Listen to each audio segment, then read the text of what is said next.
So top 10 games to consider for Black Friday. The first one is V Rising. V Rising is one of those overlooked vampire action survival games that's plays like an RPG, that is one of those that is really missed. It's got a lot of Castlevania themed stuff, so if you loved Konami's Castlevania, it does have a lot of the features in there. They did a partnership with it. So you start as a vampire that has no powers, no nothing, awakened from your slumber, and you're trying to regain your power and retake your throne. It's great for PvP. It's great for solo, and what you do is you build your castles, you build your domain, you increase your realm by making more vampires, and you get more powers by fighting bosses. The bosses, it scales up as you get harder and harder in difficulty, so as it's gonna get a steep learning curve as you increase in boss fights. I think around level 50 you're gonna notice that it's kind of a shift in difficulty, and it's going to get a lot harder. There's different mechanics, and then as they get their health down, the bosses will change mechanics up or add new mechanics, but the whole core is still building up your vampire empire, collecting resources. So yes, you will be out there collecting wood. You'll be trying to find resources in towns, fighting the local different factions. There's several different factions, including Dracula's forces, that are loyal to him. And the cool thing is there's also buffs, so you can have different play styles, and that's based on drinking the blood of certain NPCs and the quality of the blood. So like there's one that's a lifesteal tanky one, there's one that's based on damage and crit, there's one if you want to play spellcaster. So there's a lot to look at in this all-encompassing game. So that's why I still highly recommend this game, continuously adding new content. There's a new realm coming up that's post Dracula, so stay tuned on that one. Soulmask. Soulmask is a survival action adventure where you gather wood, ores, rocks, you look for materials, you fight bandits, you fight tribes, you go through different camps to try to build your empire. And the really cool thing at this is it uses a unique system that tells NPCs what to do in your base, so you don't have to do it for you. If you want them to gather wood, they will gather wood for you. If you want them to collect grass, they'll collect grass for you. You can set up outposts where they can start gathering metals. You can also set them up for husbandry. There's also all sorts of cool mounts in. There's jaguars, there's llamas, there's alpacas, there's elephants officially as of November 25th. You can also get a hang glider, you can fly. Your goal is basically to fight all these different bosses, unlock the technology, and follow the storyline that it has. Where the whole theme of it is your character is now immortal based on the mask that they wear. They can transfer conscientious to another vessel at will. They can improve their character through changing up their DNA, basically through this ancient technology. But it starts you off in a jungle, and it has multiple biomes, which includes a volcano area, it includes a highlands, it includes a winter, and a radiated desert area. It's so much fun and great with friends. I highly recommend that one. Project Zomboid. So Project Zomboid is one of those old school top-down isometric games where you are trying to survive to make sure that you are gonna live through the zombie apocalypse. But here's the thing, you will eventually die. That is the name of the game. So don't get attached to your character too long, because the goal is to see how many days, how many years you can survive. You can adjust the server settings as much as you want to add further challenges. It has a great modding section, and the developers support the modding community very well to add all sorts of new tools. They are working on their Alpha 42, which is a whole new game changer. So if it is on sale on Black Friday, I highly recommend this game. It is a timeless classic that has been out for many years, but it's easily missed. Teenage Mutant Ninja Turtles Splintered Fate. It is a fantastic roguelike game that allows you to play single or co-op, which I absolutely love. As one of the four brothers of the Teenage Mutant Ninja Turtle universe, with having a lot of familiar bosses that you would face that you see in the comics, cartoons, and it has a unique story, but it also shows the great Turtles personality. Even if you beat it the first time, that's when the real game opens up, and you're going to see that now you have all these trials, tribulations. Every time you go through it is a different playthrough, different monsters, different dangers, and the goal is to find and unlock secret powers that make your character stronger. That way you can get all the way to the end and eventually beat the game. It's one of those games that you can play for hours, and it's one of those great ones that, hey, on a Friday night, you get 4 buddies together, you get some beer or whatever, drink, and you have some good laughs. It's very throwback to the old arcades, and I highly recommend that one. Number 6 is one that just came up on my list, and it's been a very addicting game, and that is Elin.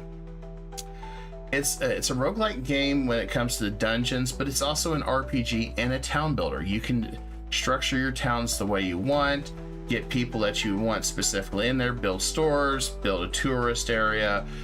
You could build a fishing hub. There's all sorts of things you can do. It's an RPG where you choose a character with multiple classes, different races that you can choose from, all with strengths and weaknesses, and you explore the world, and there's a storyline that's going into it. There's a lot of different places, and as you go through the world, there's all these different dungeons called Nefia. As you explore them, it's going to be constantly different. There's going to be different monsters. It's a true maze.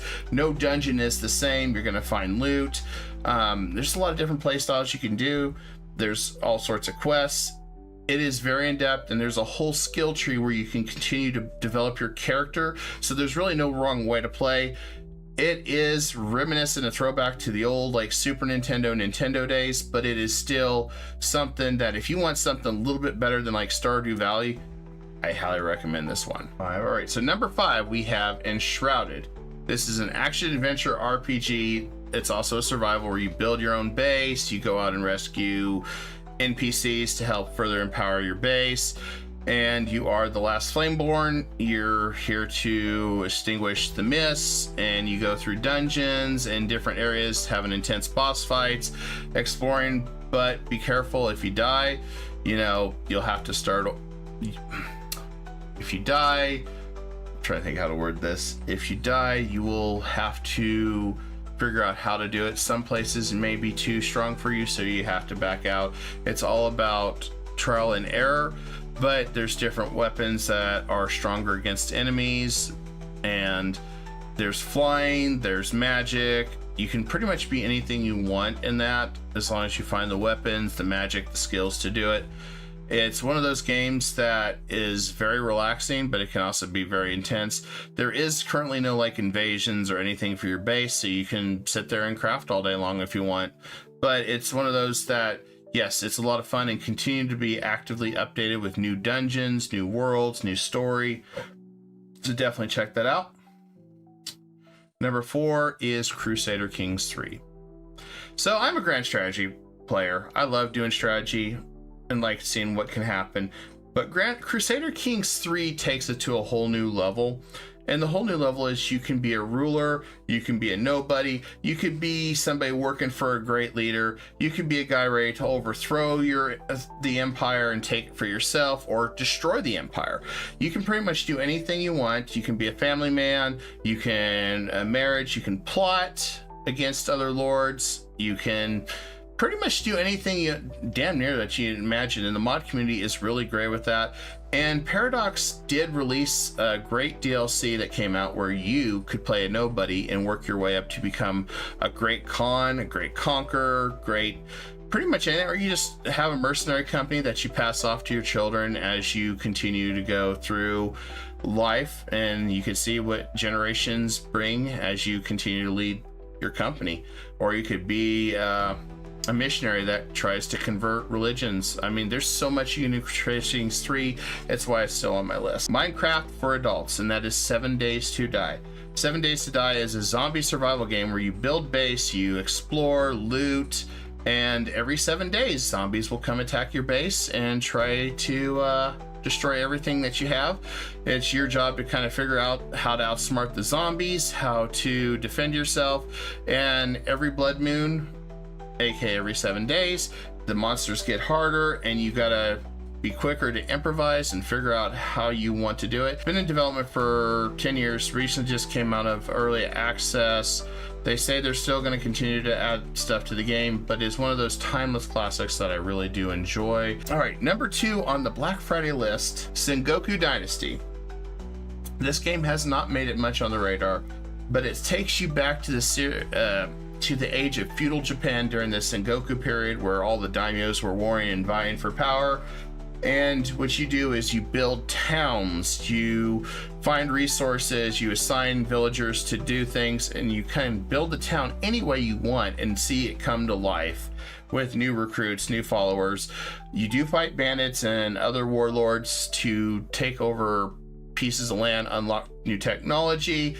The combat system has been pretty fun. I'm actually surprised that this one was pretty much top dog of any Dynasty series game that I've ever played. And it gives a sense of purpose when you accomplish and beat a region. So you have new tools, new weapons to progress the game. And the roadmap itself is still coming out. There's invasions coming. There's where you're gonna have kids, and eventually your character will die and pass on the land to your kids. And yes, you can basically end up becoming the ruler of this area in Japan. So it's one of those games that I really recommend if you want to have a peaceful city building, but also ready to go out and have some action when you want. It's one of those that you can play as you desire. And last but not least, number 1, and keep in mind this is not in any order, Palworld. I have multiple reasons why I would suggest Palworld. Palworld, don't know how long it's gonna be out there on the market. I imagine it'll stay on the market, really, despite the controversy between Nintendo and them right now. I guess they're in some litigation.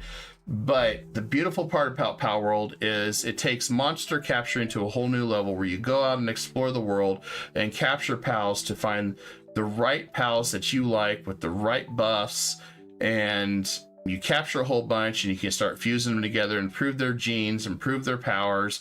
You can also intermingle pals, so you can get new pals born, sometimes even better than their folks. There's always different traits that they have. And the thing that I really like about this game is it's play at your own leisure. Yes, you can turn invasions on and off, but the pals will do all the jobs for you. All you got to do is just let them know what to do. Or if you don't want to do it, they'll do it for you.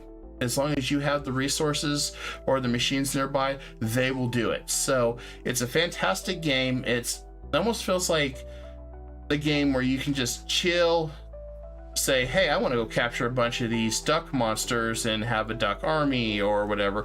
And yes, you do have pals that fight with you and when you do boss battles, and they're all based on elements and stuff. So there's several different types. So for example, you may fight an enemy that's fire type, so you better hope you bring some water type, because otherwise if you brought ice or anything that's weak to fire, yeah, you're probably gonna be toast.